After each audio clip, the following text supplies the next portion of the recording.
Good morning, students. I'm S.K. Sharma, your 9th class SST teacher. Welcome to 9th class History Revision. This is the next question in chapter 1st, French Revolution. And the question is, explain the directory rules in France, write any two drawbacks of the new constitution. यहाँ हमने discuss करना है कि directory rule जो आया था उसको बताना है, उसके ड्रॉबैक्स बताने हैं, उसके बाद जो रूल आया डायरेक्टरी रूल उसमें क्या प्रॉब्लम्स थी, क्या दिक्कतें थी, वो सारे डिस्कस यहाँ करेंगे हम लोग.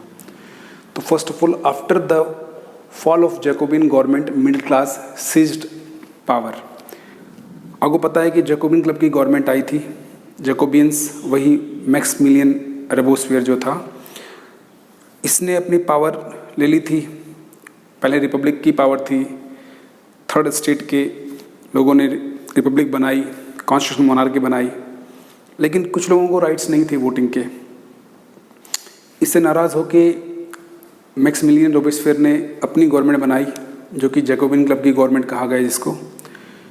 लेकिन यहाँ पर रोबेस्पियर बहुत ज़्यादा स्ट्रिक्ट हो चुका था.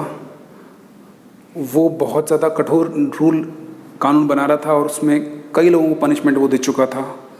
लोग उससे नाराज़ होना शुरू हो चुके थे क्योंकि उसने कुछ चीज़ें ऐसी की थी जिससे लोग खुश नहीं थे. जैसे कि उसने चर्च की प्रॉपर्टी को पूरा अपने कब्ज़े में कर लिया, गवर्नमेंट के कब्ज़े में कर लिया, और चर्च को कन्वर्ट कर दिया ऑफिसेज में और मिलिट्री बैरक्स में, यानी कि मिलिट्री के जवानों के रहने की जगह बना दिया या फिर ऑफिस बना दिया सरकारी. इससे लोग बड़े परेशान हो गए.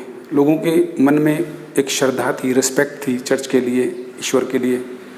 तो उसके बदले में लोग बड़े नाराज़ हुए और उसको फिर एक टाइम ऐसा है कि गुलिटाइन उसको भी पनिशमेंट मिली, उसको मौत के घाट उतार दिया गया वहाँ के जो सिस्टम था उसके द्वारा. और after that we have a new system that is called Directory rule. उसके बाद जो नया सिस्टम आया उसको डायरेक्टरी रूल कहा गया. ये डायरेक्टरी रूल मैं समझा चुका हूँ पहले भी आपको कि 5 डायरेक्टर्स थे इसमें.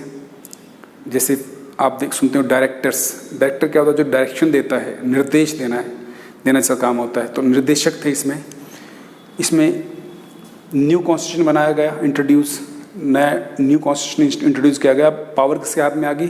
जो वेल्दी लोग थे. रोबेस्पियर की जो गवर्नमेंट थी उसमें गरीब लोगों के हाथ में पावर थी. अब जो मिडिल क्लास के जो रिचेस्ट लोग थे उनके हाथ में पावर आई. मिडिल क्लास, अब ध्यान रखना ये मिडिल क्लास के हैं.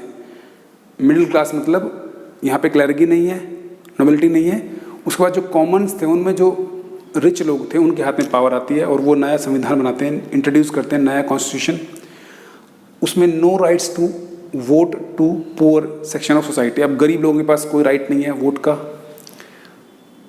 2 इलेक्टेड काउंसिल्स, 2 इलेक्टेड काउंसिल बनती हैं.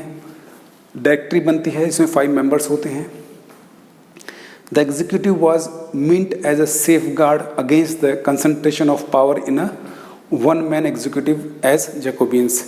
अब ये 2 एग्जीक्यूटिव बनती हैं. क्यों बनती हैं? ताकि कोई मिसयूज़ ना कर सके पावर्स का, जैसे कि जैकोबिन ने किया था या जैकोबियंस ने किया था.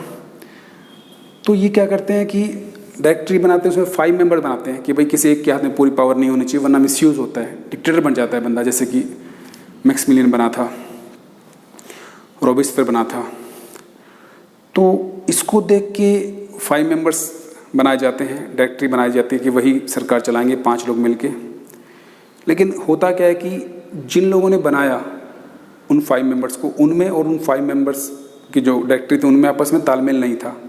उनमें आए दिन क्लैश होते रहते थे, झगड़े होते रहते थे, तनाव था, एक कोऑर्डिनेशन की बहुत बड़ी कमी थी. और उससे क्या हुआ कि बार बार जो है उनमें झगड़ा होने से कोई भी रूल्स पास नहीं होते थे, सिस्टम प्रॉपर चल नहीं रहा था और पॉलिटिकल इंस्टेबिलिटी आ गई थी. मतलब कि राजनीतिक अस्थिर था, यानी कि सिस्टम कुछ भी ढंग से चल नहीं रहा था और जनता जो थी बड़ी परेशान थी. और इसका फ़ायदा उठाया किसने? इसका फ़ायदा उठाया नेपोलियन बोनापार्ट ने. तो यहाँ पे हम पढ़ेंगे drawbacks of the new constitution. इसके जो कमियाँ थी वो क्या थी? पहला था relation between the councils and the executive was not good. उनके रिलेशन अच्छे नहीं थे इस सिस्टम में.